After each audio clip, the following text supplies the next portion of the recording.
Hi, I'm R.T. Kendall.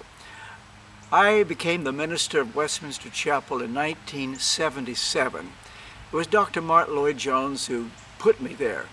Never dreamed that I would be in that church. And the last subject I thought I would ever preach on would be the Sermon on the Mount.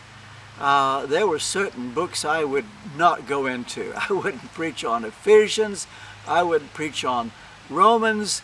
Only a fool would try to do that.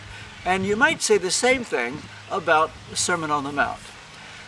I'll tell you what persuaded me to do it. I happen to know what not many people know. Dr. Lloyd-Jones changed his view of the law after he preached the Sermon on the Mount. He said to me, there are things in that volume, those 2 volumes as it turned out, that I wouldn't say now. He admitted that to me. And I also knew what he was referring to. I won't go into details except to say that the first book I chose to go through at Westminster Chapel was Galatians. Well, he had not preached from Galatians.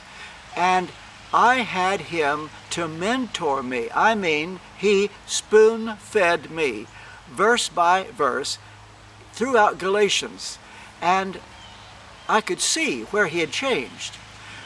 Knowing that, as I did, I felt a justification for preaching from the Sermon on the Mount. Some people thought I was departing from the doctor.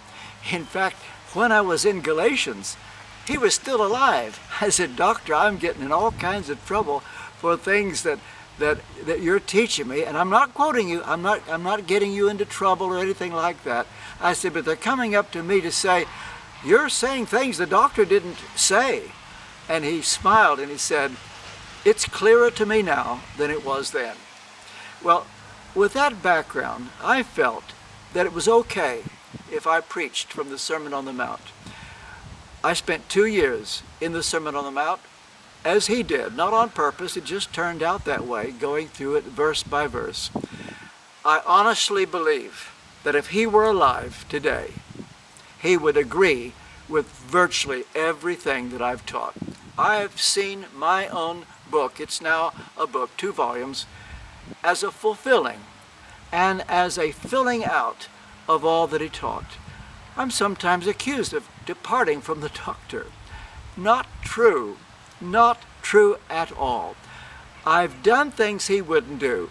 I invited people to preach for me. I don't think the doctor would have them. That said, when it came to the actual teaching, interpreting verses, exposition, I knew how his mind worked. He was my mentor, and I never once, ever, consciously departed from him.